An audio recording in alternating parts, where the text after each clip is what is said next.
Welcome to another edition of our Fearless Football Forecast. I'm your host, Ronnie Woodward, joined as always by Tony Castleberry and Jim Gentry. Guys, looks like there's some pretty good games and some tough games to pick this week, so we got our work cut out for us. I would agree. I would agree with that, Ronnie. Yep, I agree too. Perfect. All right, well, let's get right to it. Tony, start us off.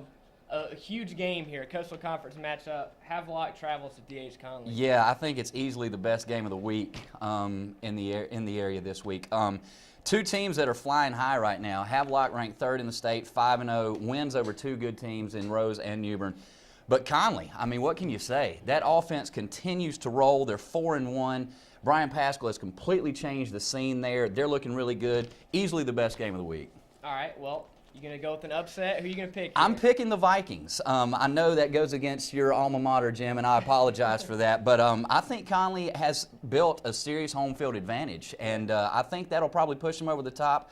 I know I'm probably going to be the only one on this panel picking Conley this week, but I'm picking the Vikings. All right, Jim, what about you? You know, this is a tough game to pick because we've said this before, even last week, that Conley's a 2-point conversion away from being undefeated and also being 5-0 right now. No doubt. But right now, I just think Havelock's battle-tested. They've beaten some pretty good teams. They've beaten Rose. They've beaten New Bern.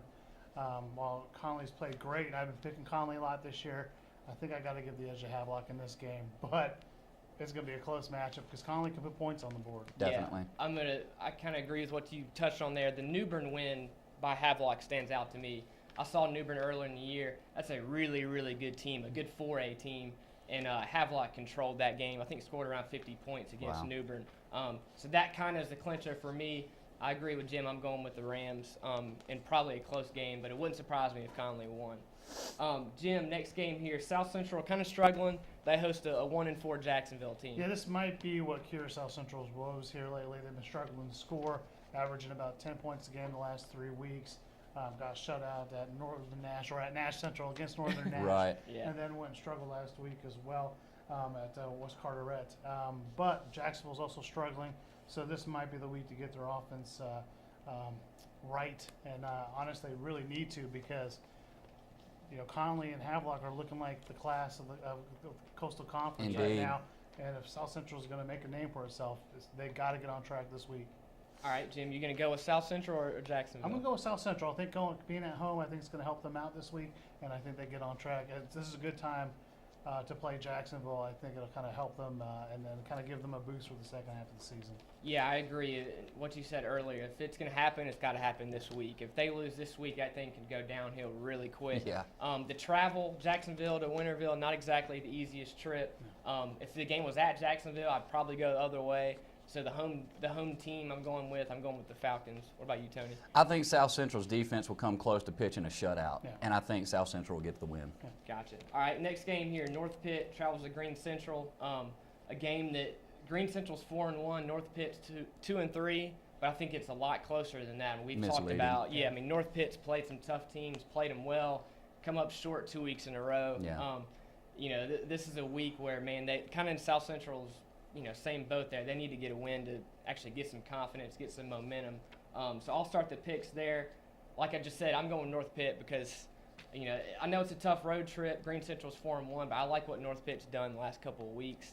Hopefully they can build on that and finally get on the winning side of things there. What about you, Tony? I've seen Green Central play. I saw Aiden Grifton beat them. I think it was week 1, and that game really wasn't as close as the score indicated. I think North Pitt's good enough to beat them, even on the road. I'm picking North Pitt. All right, Jim? Well, I'm picking North Pitt. I picked them last week to beat Tarboro in an upset. They only lost by 11 points. Yeah. They played really well, though, I thought, all things considered. And I think they do much better against Green Central. North Pitt's pretty battle-tested as well, and I think it's going to pay off. It's a road trip, but like we said earlier, I think those records are a little misleading. I think North Pitt wins this one. Gotcha. All right, last game on the slate here, Tony. Southwest Edgecombe and Farmville Central in a battle of winless teams, unfortunately. Yeah, 2 0-4 clubs. You know, both of them are looking to try to get some kind of spark to this season. They're 4 games in, and they don't really have anything to show for it. I'm gonna, coming off the bye week, I'm gonna use your old method there, Ronnie. I think Farmville Central will look to come out and play well at home off the bye week and get that thing turned around. All right. Are you going to pick the Jaguars? I'm picking the Jaguars to get their first win. I just feel like it seems like Scott Gardner's teams have done this every year. About the halfway point, they start to turn it around, start to form some kind of identity. I think they'll do that against Southwest Edgecombe and get their first win. All right, Jim. This is a real tough game to call because Southwest Yeah. Edgecombe's winless, but they play some pretty tough competition. Rocky Mount, Kinston. Yeah.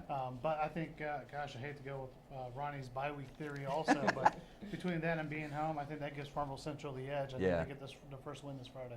Yeah, I completely agree with what y'all said. The home Of factor. course you do. Yeah, why wouldn't you? Very true. The home factor, the bye week, and they got to get a win now, or it could go downhill, similar to South Central. Yeah. I'll go with the Jaguars. So there's a lot of good games out there this Friday. Check them out. Check reflector.com on Saturday and grab the paper, and we'll see you next week.